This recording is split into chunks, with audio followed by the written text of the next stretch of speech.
Well, let me welcome all of you today. This is the showing number 2. Let me say a couple of things about how this got to happen. I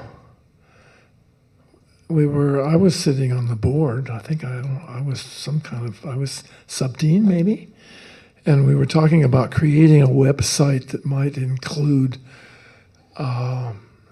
some of the organs of Tucson, and specs and pictures and sound bites.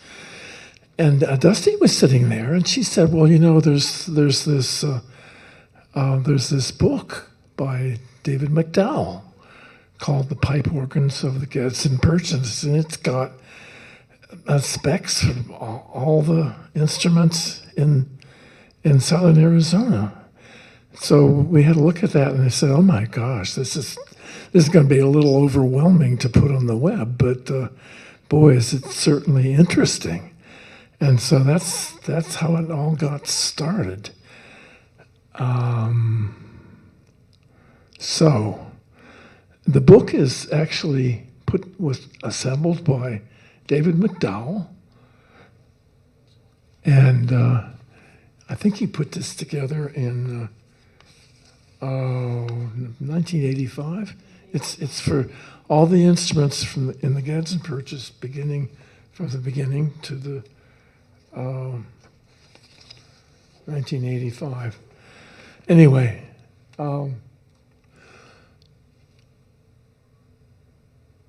so there's the Gadsden Church there.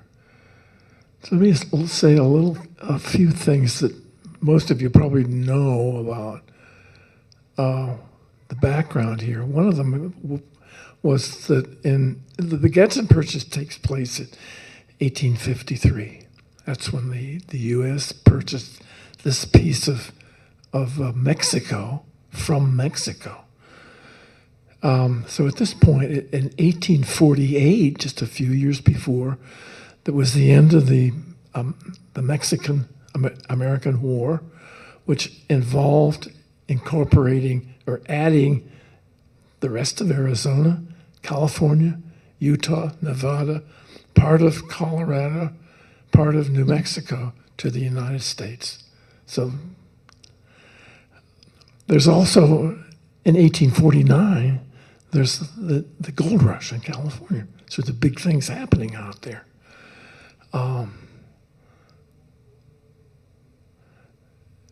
Also, this was a country that was divided into free states and slave states. This is Dan Madden from the math department. Hi, Dan.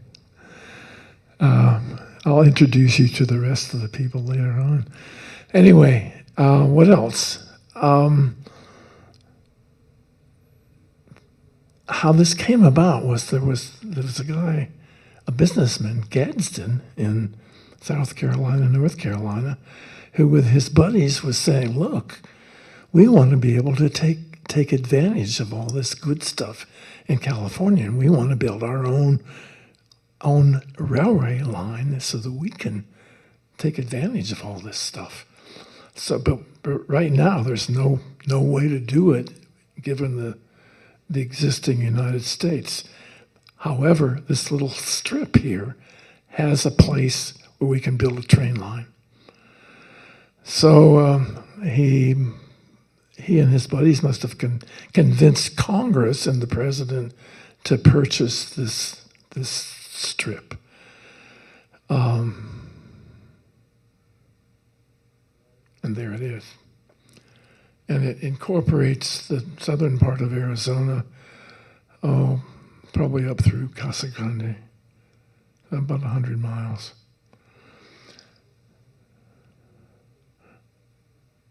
So the trains got built, and the trains arrive in 1880. The trains arrive in Tucson. There they are. And what did they bring? They brought, at least to us, in this kind of remote part of North America, desert, cactus. About 3,000 people were living in the Gadsden, that area of the Gadsden Purchase at that time. So here came the trains. One of the things that they brought to Tucson, they brought lumber, so you could do some building. There was no real access to wood and to bricks and to other items, and perhaps to pipe organs, because there were no pipe organs existing in this part of the world up to that time. So here's the first bunch, and you see the first one there is Grace Episcopal Church in Tucson, and you see some other ones. Actually, one of the things that I've got for everybody before they leave is a list of all the pipe organs from Grace Episcopal up to the present in a printed form. Okay. All right, so let's see what happens here. Here's Grace, downtown. It's just a few blocks north of this, if it had still existed, a few blocks north of the cathedral on Stone. And there's the indoors. This is Christmas, 1889. One of the great things about this picture is that you can see, if you squint and look in the left-hand corner in the back, there's a guy sitting facing his back to us, and he's facing the pipes of that first organ. Here are the specs. It's got two manuals. You can see the specs of the lower manual. Or the upper manual is a pilcher. That's a builder. And the lower manual, we'll see in a minute, it's coupled to the upper manual is coupled by pushing the lower keys in. I'm going to sort of imagine how that might take place. Here's some more details. The upper manual is a pilcher. It's a tubular pneumatic, probably of origin in 1875 from somewhere. Here's what happened to it. And this is the sort of the beginning of many stories about this organ and other instruments. And this is part of this. This is part of what you can be doing. Is I'm going to be doing sort of. This is a kind of idea of how the rest of the presentation will go in little chronologically little bunches with some pictures. Some specs, some stories. Anyway, your job is to keep track of maybe some of these instruments, what happens to them, because that's part of the story. The other part of the story is who are the builders? And this is a pilcher.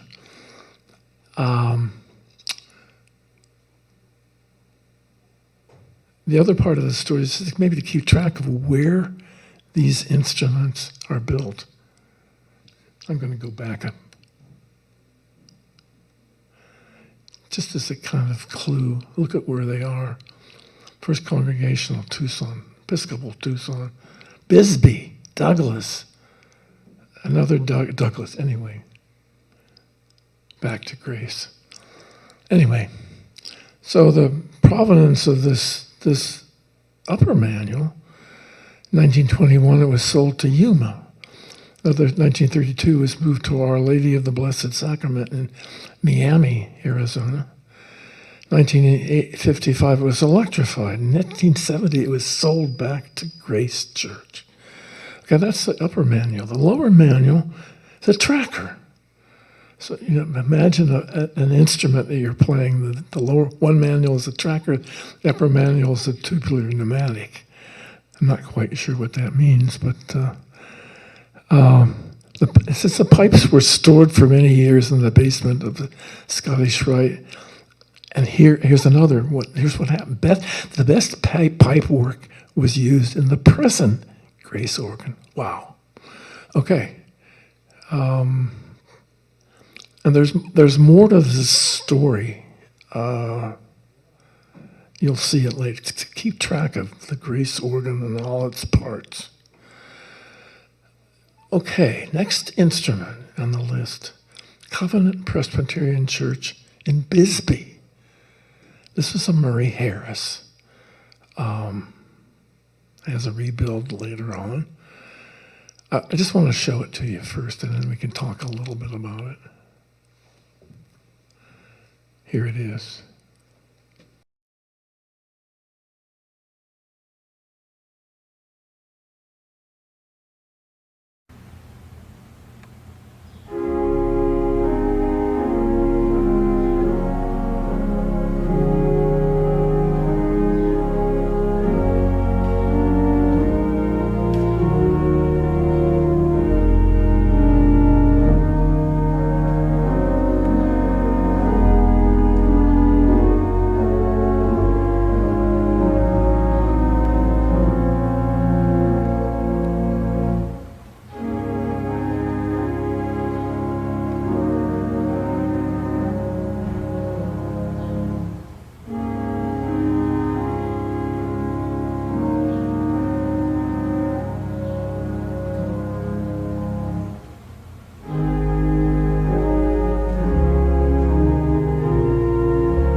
Here you are in Bisbee.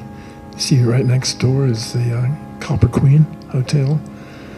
The two buildings, I think, are connected for some reason, that you can leave the church and walk right into the hotel. One of the neat things I think about this is that's the church as it was, 1903. And you can see the whole thing. You can see the pipes. You can hear the instrument. And he was playing a piece by Carl Gellert, which was written about the same time as this organ was installed. Another significant item, I think, for this is that it's built. The builder is Murray Harris. Murray Harris was a builder from Los Angeles. That's a big deal in this country. There's more to the Murray Harris story. The Murray Harris is the builder of one of the organs in Stanford Memorial Chapel. There are two instruments. There's a Fisk, a modern instrument, and a Murray Harris. The Murray Harris there is exquisite, just like this instrument is. There's more to this story. Murray Harris also built the organ at the St. Louis Exposition in 1904, and you're going to hear more about that later. Let's see. Okay. The next church in that list, St. Stephen's in Douglas. Notice where these places are. Anyway, this is where the mines were. This is where all the money was. It's part of the time. Anyway, this is kind of a sad story. This is St. Stephen's. 2 years ago, this church burned down. And David Haar and I were planning on a field trip down there to figure out some way we could help restore the instrument, but that's not possible. But here's the organ. And here's the specs. One thing about that church and its location, let's see if we can, who's the builder? Kilgan. Kilgan builder was also the builder for the organ at St. Patrick's in New York. So, that's kind of a famous instrument.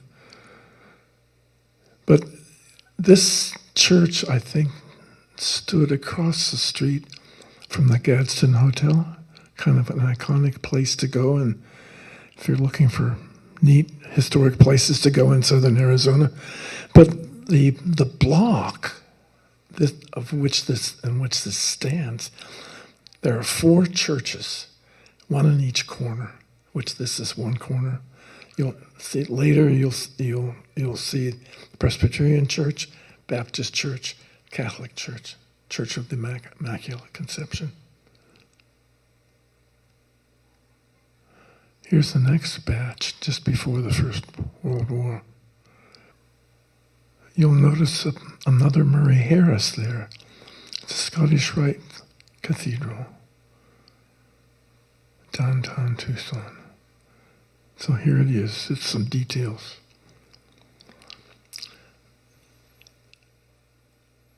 The story behind this is it's the antiphonal organ for that instrument that was part of the St. Louis Exposition. That organ, big organ, was sent to Philadelphia and became the Wanamaker organ. It got enlarged. And so the antiphonal organ is in Tucson. There's sort of more details to the story, but because I think at this particular time, Murray Harris had gone bankrupt and became the Los Angeles Organ Company? California Organ Company. Okay. And then there's a rebuild. Now let's have a little look at the Murray Harris. This is McDowell's take on this organ. Originally built as the Echo division of the great organ for the 1904 St. Louis World's Fair.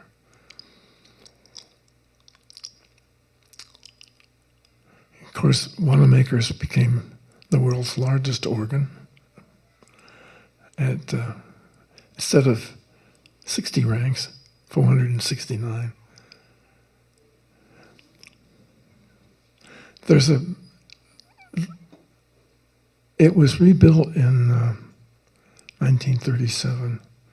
I think Skinner was part of that, and there's an article in the American Organist in 1937 about this instrument, and Dusty wrote a kind of more recent article for the Cipher in 2010, I think. Anyway, I've got that stuff up here if you want to have a look at it. Anyway, it was the place where people gave recitals. Look at this list. Look at this list of people who came to Tucson because of the trains and because of this instrument. It gives you some idea of what kind of instrument it was, and the fact that the trains existed. Joseph Bonnet, Marcel Dupré, Eugène Gigoux, Charles Courboin, Alexander Schreiner from the Salt Lake City, and the Virgil Fox, Claire Cochee, Clarence Dickinson. There's going to be more people come to town. Anyway, but got to see this. I haven't.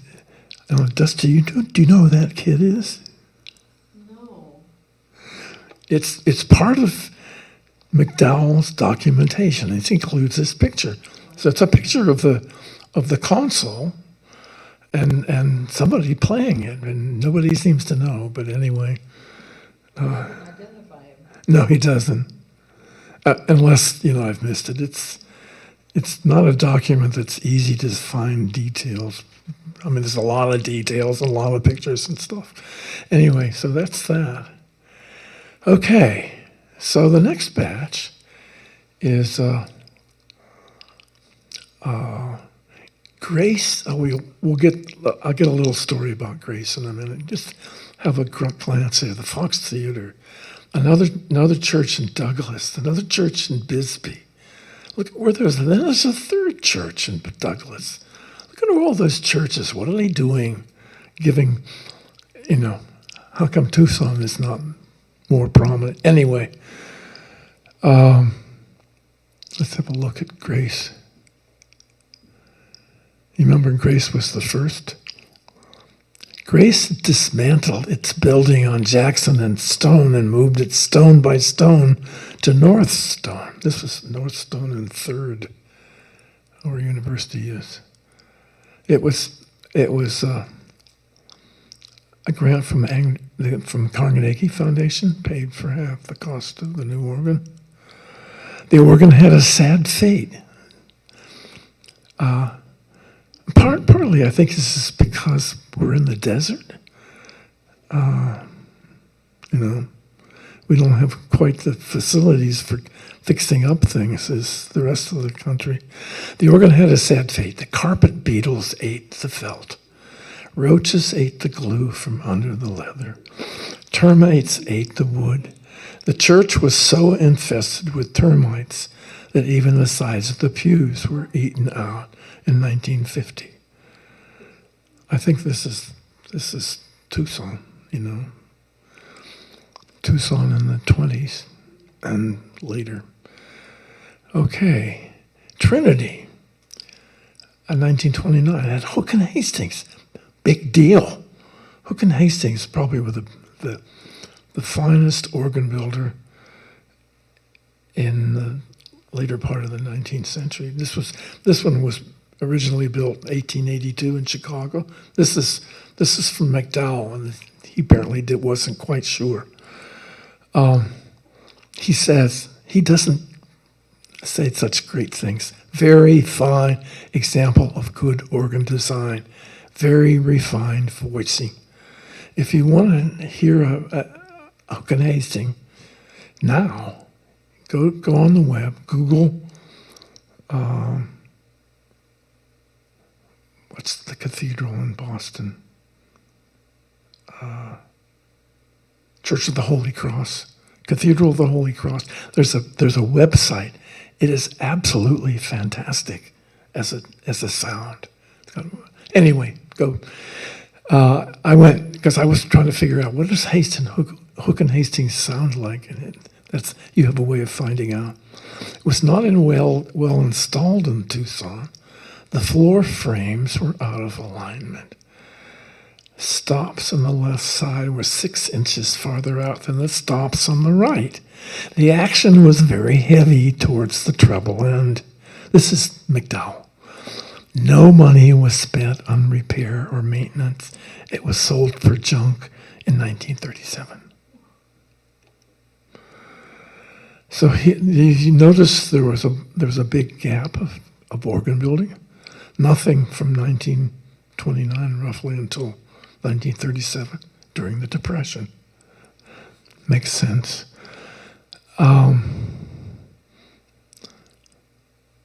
So here, the latter part of the Depression, here's a bunch of organs that it started to be rebuilding.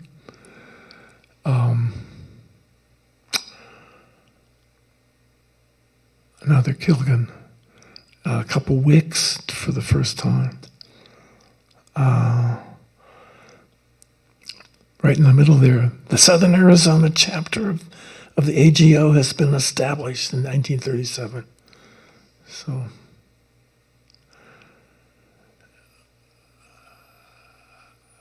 I don't know whether one thing I didn't point out earlier is that some of those earlier instruments were theater organs. Here's another theater organ, Centennial Hall in 1938. Robert Morton was the second largest builder of theater organs at that time, Wurlitzer being the first. If any of you do you know where All Saints is downtown? It's still sitting. It's not occupied. It's in the corner of 14th and Stone. It's a prominent church, but nobody knows about it. Anyway, it's on the list. There's Grace again. Do I have any information about Grace? I do have information about the theater organ at Centennial Hall, Robert Morgan Organ Company. So you can see the specs and see on the right-hand side the theater organ stuff: harp, chimes, bass, drum, snare drum, tom-tom, block, triangle, car horn, cymbal, drum roll, police whistle, Chinese gong. Imagine this at the University Centennial Hall: Chinese gong, crash cymbal, boat whistle, castanets, whatever that thing is, and a xylophone. And here's a story. This is 1938. It's the provenance of this organ is, first of all, it was built by Robert Morgan. Robert Morgan was located in Berkeley, California. That's where the builder was. Parts wound up in the Grace Church. There's another piece of the Grace Church story. Here's a story. In 1939, Dr. William Barnes gave an afternoon recital, ending with the Bach Little Fugue in G. Wanting to end the last note with a climax, he reached over to the far right and touched what would normally have been the sforzando. But on this theater job, it was the crash cymbal. Bang!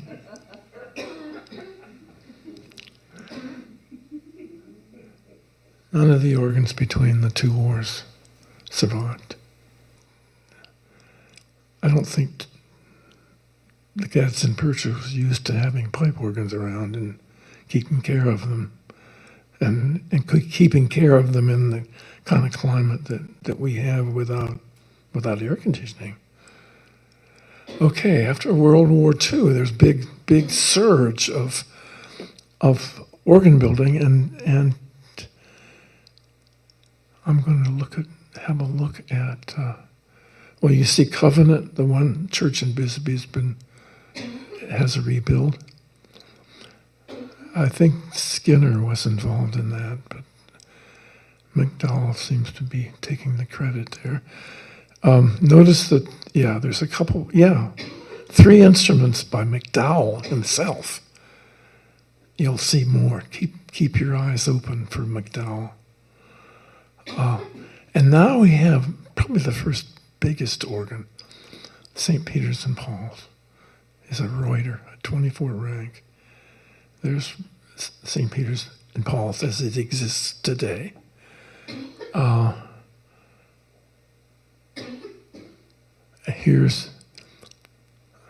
It's a little fine print, but let me just get larger print here. New Reuter pipe organ, the largest church organ in the state of Arizona. Was just recently installed, St. Peter's and Paul's.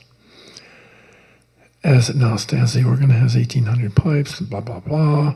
When finished, it will have an additional 17 stops, a bunch more pipes and stuff. I don't think those additional stops were never put in. But here's a picture, a good picture. This is Camille van Hulst, who was the organist there and was responsible for getting that instrument. I think probably even to design the instrument. There's the Monsignor Green, who became the bishop later on. In the back, you can see McDowell himself. The little story about Camille van Hulst came from Belgium for health reasons. Or was it his sons? I can't remember. A lot of people came to Tucson in those days for health reasons. I think he was one of the founders of the Tucson Symphony, which had taken place just a few years before the AGO chapter got founded. Anyway, that's good. And now here's the instrument, and here's some sounds. This is today. I mean, present time.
The church has great acoustics, but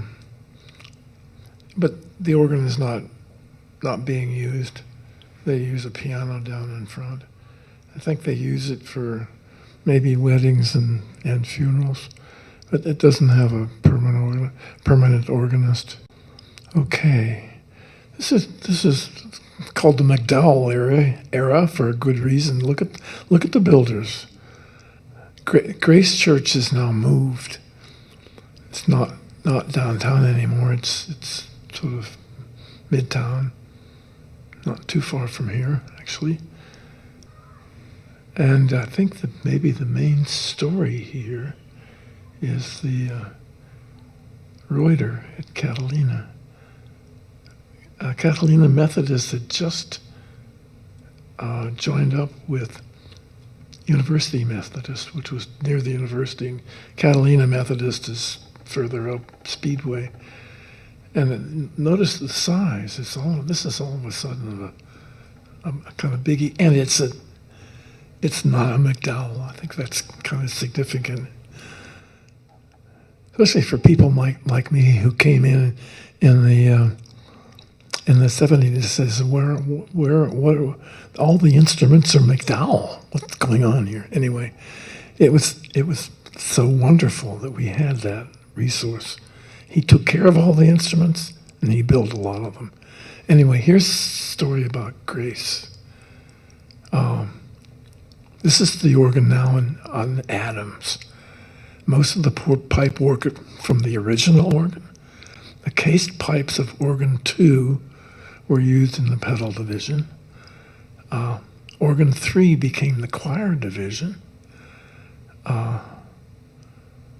That's a Kimball. Most of Catalina Methodist organ, which had been moved from university. I'm going to see some pictures. I'm not quite sure what pictures you're going to see. You're going to see the pictures of the Reuter, I think. Anything that was usable from the U of A auditorium organ, and then some new ranks. It's kind of a hodgepodge, but it shows you what happened to one instrument. This is the organ that had been put in Catalina when they did the merger from downtown from the university to present location. This is in their sort of rec room. Here's the Reuter being installed, Catalina. Now, who do you think that is? Yes. And there's McDowell. That's so Longley did the dedicatory recital. Here's an era. This is called the McDowell era. All of the instruments are built by McDowell. I think the main one that still exists is at Trinity of this list. Well, the cathedral as well. Oh, and the cathedral. But there's a story about that. That's a current story. Is that the word is that they've removed that just now.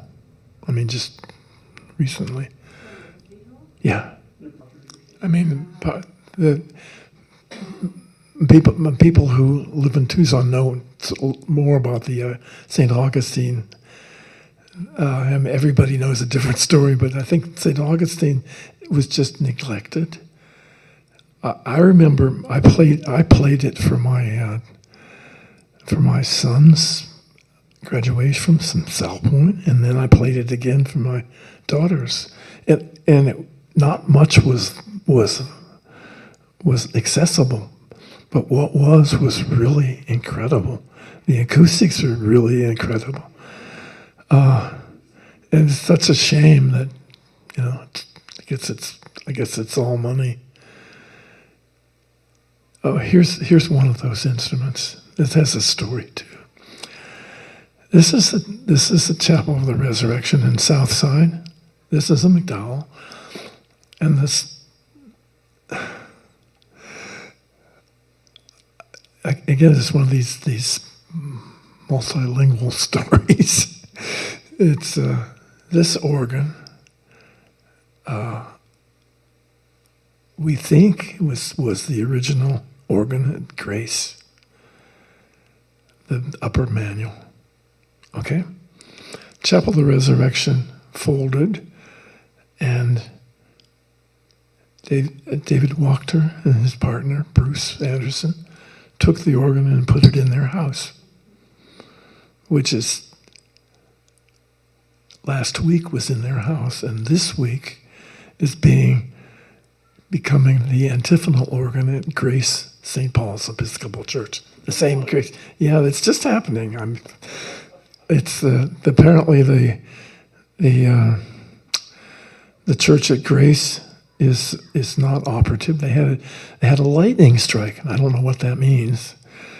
Lightning strikes don't usually strike pipe organs, but it must have gotten something. And so I think this is all coincidental. So, but they were planning on removing their house organ and making it the antiphonal organ for the present Grace Church. And they were saying, what a mess. It was apparently a real effort for them to install it in their house. We had an organ crawl a few years ago. We all got to go and play that instrument, and there it was in their house. So, but anyway, I think it's just kind of a neat picture of a pipe organ. But McDowell took whatever the pipes and put this thing together, and there it was. Here's St. Augustine. It's another beautiful picture of the dedication of St. Augustine. I don't know, do you see anybody famous in that picture? Flor Peters, yes. Anyway, so Valerie, they didn't stop coming with the Scottish Rite. Actually, there's more to the train stories, but I don't have time to talk about all that. Because if you noticed, Douglas, where St. Stephen's, and Bisbee, where the Mary Harris is, don't lie on the train line that goes through Tucson. There's got to be another train line. But there were spurs that went down there. The spurs came later. Oh, did they? Yeah. There was another line. This is for you, Valerie, for your add to your story. There's a train line from Mesilla or Las Cruces to Tucson to the West Coast. And then there's another train line that went basically from the same place all the way along the southern border of the Gadsden Purchase that went through Douglas and Bisbee. You can imagine if that's where the mines were, that's where they needed trains, one place. So there were two train lines, and those two train lines didn't meet up, I don't think, until around 1910, something like that. So, a few years later. So what was all this about anyway?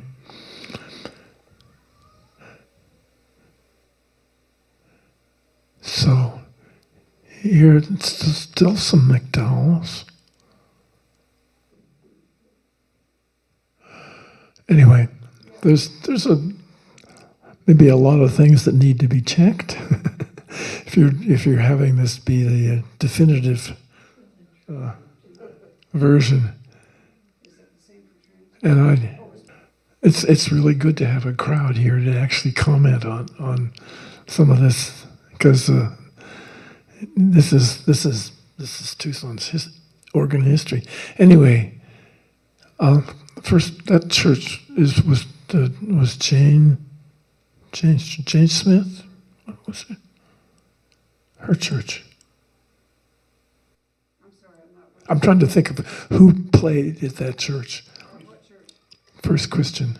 No, it still exists, doesn't it? It's second Congo that I'm thinking of, or first Congo. Yeah. Here's First Methodist.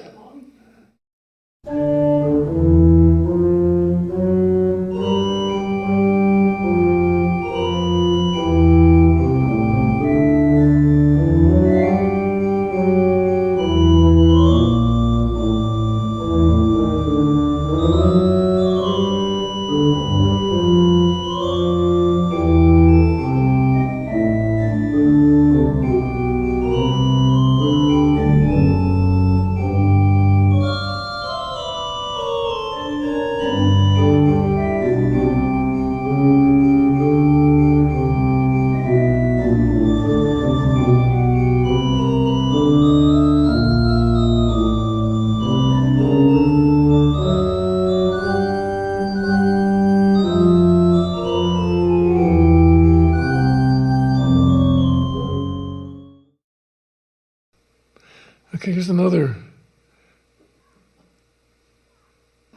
Okay, some notes. I don't think so. I think Mike was the last organist there, and he's going to play.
This is Stan's instrument. Another Wix.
There's Alan Schultz at Northminster, and I think that's McDowell on the background there.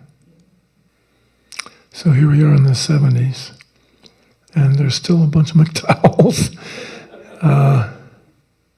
Actually, I meant to a couple slides back. There was the organ in Sierra Vista, the McDowell, the Episcopal Church. I think that still exists, I mean, Trinity still works. Here we are in the 80s. Who's David? David Harris is a builder in Denver. I don't know much more about him. Yeah, I think as well. Well, here it is.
You know, Lynn gave a program last Thursday night on this instrument.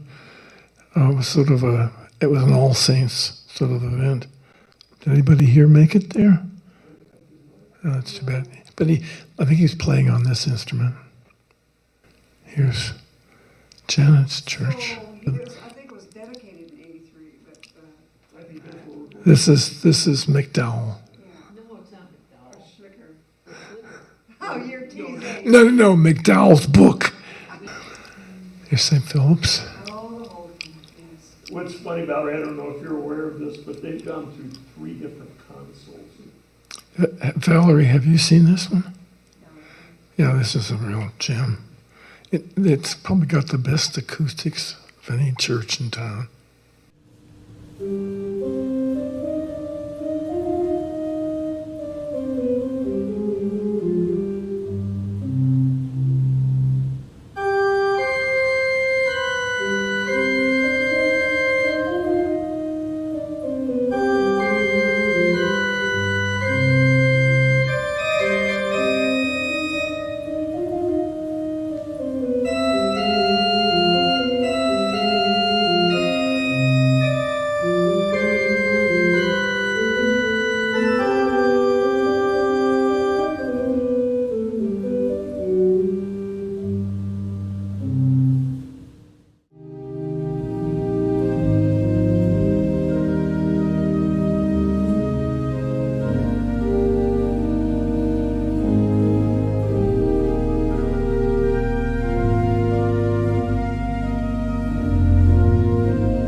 This was, I think, Gress Miles' last pipe organ.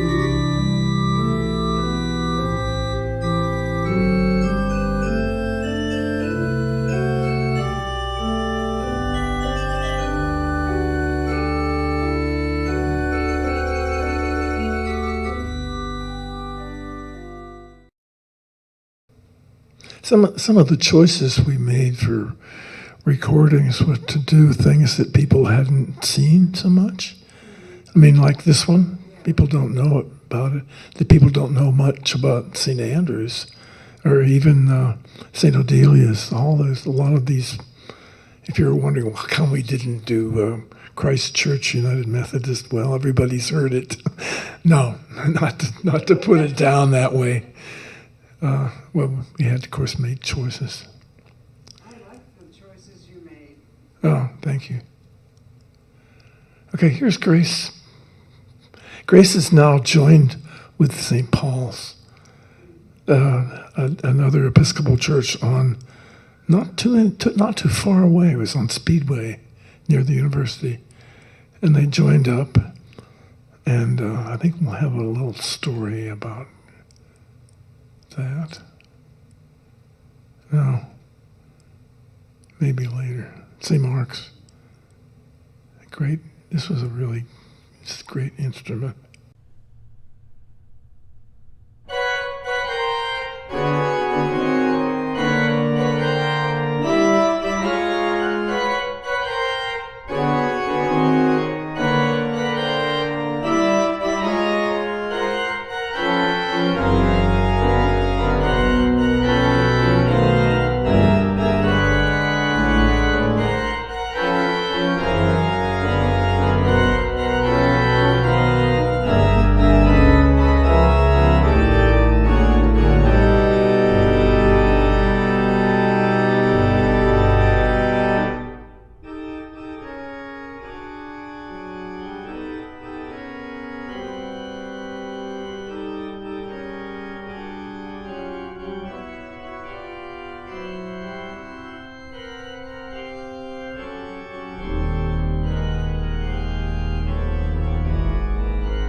This is St. Michael's antiphonal organ.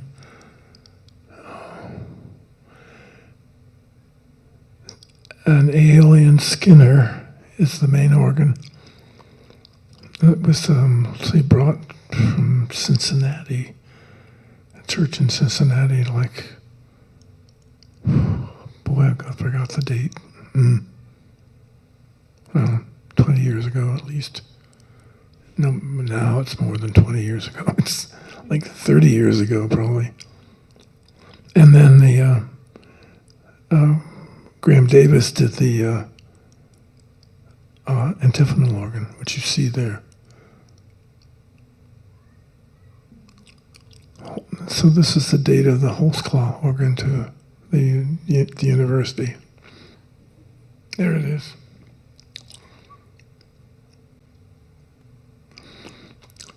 I think Bethard's sort of, I guess the Victorian design is one way to describe it. Another way is it's Western. Oh, man. So here we are back at Grace, now called Grace St. Paul's. It's on Adams. And do I have a story here? No, I don't have any story about Grace. You've heard enough about Grace, I think. They fixed it, but whatever. Here's Northminster. Northminster. That's a beautiful instrument. I love this quoting. It's so beautiful. And here we are, present day. Gadsden is the Here's a practice organ at the U of A. Most people don't get to see that.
Here we are in Sierra Vista, back in Sierra Vista. This is a molar that just came from Wisconsin somewhere, like in Green Bay. No, Milwaukee. Milwaukee, I think. It's really a nice.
It's for those of you who are interested in churches. It's really interesting.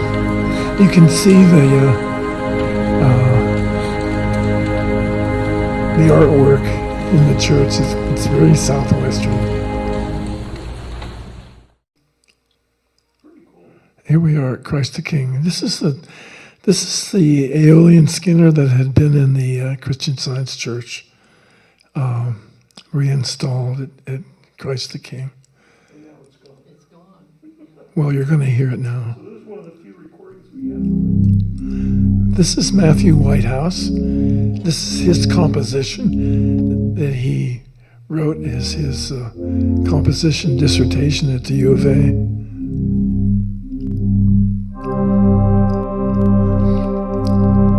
It's an astronomical composition. It's about the Pleiades.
got an interesting story behind it. This is a whole camp.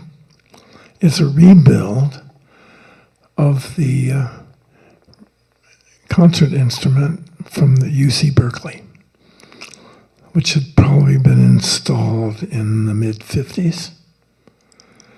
And it has a personal connection to me. Since I played on it, my first job was at UC Berkeley as a postdoc in the mid-60s. And I got to play on it. Anyway, so now here it is.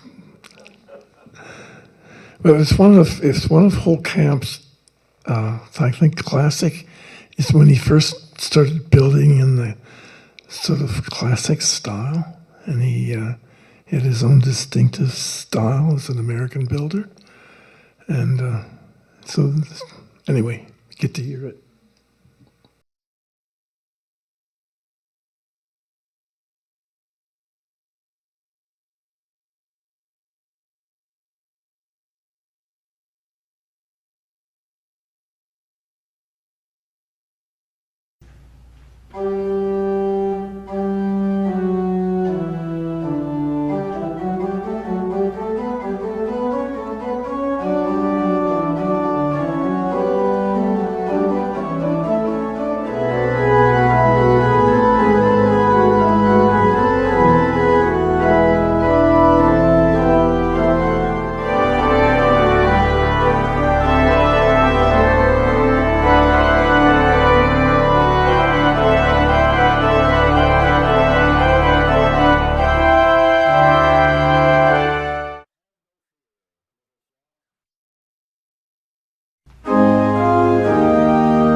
There's one that's missing.